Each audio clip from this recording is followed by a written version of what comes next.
kimi iki qanatlıdır. Bir qanatla uçan quş görülməmişdir. Bir qanatla uçmaq istəyən quş nə olur? Pişiyin qarnına yem olur. Yəni, sadəcə dünyəvi fənləri öyrənmək istəyib də, öyrətmək istəyib də, hazırlıqlara göndərilən, amma dini tərəfdən yoxsun buraxılan evladlar gələcəkdə bizə üz aydınlığı olmayacaq. Allah qorusun. Yenə Həzrət Mevlana həqiqi elm və irfana çatmayan yolunu da, çatmağın yolunu da belə ifadə edər. Biz gerçək elmi ancaq batil, yalancı elmi tərk etmək surəti ilə tapa bilərik. Cismani arzularla, şəhvani duyğularla barışmağı buraxaraq həqiqi səlamətə və hüzura qovuşuruq. Həzrət Mevlana buyurdu, ey haqq yolcusu, sən ağlı və zəkanı, heyranlığı satın almaqda işlət. Çünki heyranlıq haqqın gözəlliyini, qudrətini, sənətini görüb dəhşət içində qalmaqdır. Ağlı Həzrət Mustafa sallallahu aleyhi ve sellemin huzurunda qurban et və Allahım mənə yetərdir. İmam Malik rahmetullahi aleyh anasının özünü gözəl əxlaq və elm təhsilinə necə təşviq etdiyini belə anladır. Anam başıma sarığımı gözəlcə sarıyar və haydi, hocam Rəbiyaya get, onun elmindən öncə ədəbini öyrən deyərdi. Mevlana Həzrətləri nə gözəl buyurur. Ağlım qəlbimə soruşdu, din nədir? Qəlbim də ağlının qulağına əyildi və fısıldayaraq, din ədəbdən ibarətdir. Din ədəbdən ibarətdir. Nə demişdi? Əhli dillər arasında axtardım, qıldım tələb, hər hünər məqbul imiş, illa ədəb, illa ədəb.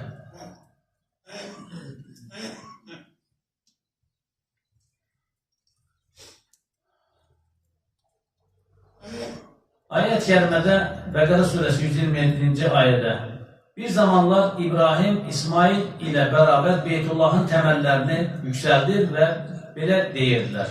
Ey Rəbbimiz, bizdən bunu qəbul buyur. Şübhəsiz sən eşidənsən, bilənsən. Ayət-i kərimədə Kəbəni Həzrəti İbrahim ilə oğlu İsmailin bərabər çalışaraq inşa etdikləri bildirilməkdədir. Yenə Qurban hadisəsində də Həzrəti İsmailin yaşı atası ilə bərabər yüyüləcək, çalışacaq çağa gəldiyində deyə ifadə edilməkdədir. Ayətlərdə övladları ibadət, dini həyat və fəaliyyətlərə alışdırmaq gərəkdiyinə işarət vardır. Ağac yaş ikən əyilir buyurulur. Ağac yaş ikən əyilir. Yəni, kiçik yaşlardan evladlarımızı ibadətə, itaətə, yaxşılığa, namaza, niyaza alışdırmalıyıq. Biraz yaşlaşdan sonra artıq söz keçirə bilmirik. Nəfis əngəli qoymur.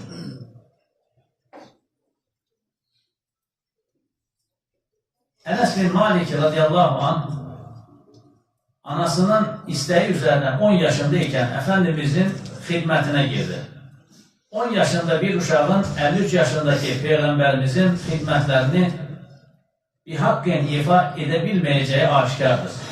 Peyğəmbərimiz bu yaşlarda bir dəliqanlı necə yetişdirilir, bu təlim və tərbiyəni göstərmək üçün bu təklifi qəbul elədi. Necə ki, bu xüsusda bir çox hədis şərif bizə Həzrət Ənəs radiyallahu anh tərəfindən intiqal etdik, gəlib çatdı. Peyğəmbərimiz Ənəsə yaşına uyğun vəzifələr verərdi. Uşaqlıq çağlarındakı belə bir vəzifələndirməni Ənəs radiyallahu anh anladır. Zeynəb binti Cahşın toy yeməyində bulundum, iştirak etdim. İnsanlar əkməyə, çörəyə və ətə doydular. Rasulullah sallallahu aleyhi ve sellem məni göndərirdi, mən də insanları dəvət edirdim. Rəvah Müslim. Ənəs radiyallahu anh elə bir məhəbbətlə yetişdi ki, sevdiyim, Resulullah'ı yuxuda görmədiyim heç bir gecə yoxdur demişdi. O da bərəkətli ömründən ömrünün sonuna qədər tələbələrinə bu məhəbbət və təqva mirasını nəql etdi. Onun həyatında övladlara İslam mirasının necə bir məhəbbətlə veriləcəyinin misallarını görürük. Ənəs bin Malik radiyallahu anh aralarında oğlu Əbu Bəkirin də yer aldığı bir topluluğa bir hədis şərifi nəql etdi. Ardından oğlu Əbu Bəkirə dönərək şəfqətlə belə dedi: "Balam, bu hədisi əzbərlə. Şübhəsiz bu hədis bir xəzinədir." Yəni, evladı olan bir çox yerdə, bir çox kimsələr olan yerdə evladına dönüb, evladım bu hədisi əzbərlə, şübhəsiz bu hədis bir xəzinədir.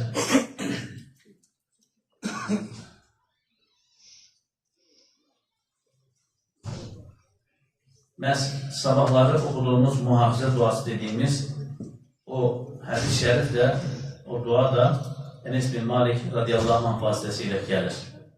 Bizlərə gəlib çatır. Allah onlardan razı olsun. Cenab-ı Hak övladlarımızı gözəl yetişdirməyi, bizlərə ahirətdə qurrətə əyun, göz aydınlığı olacaq evladlar olmalı nəsib eləsin.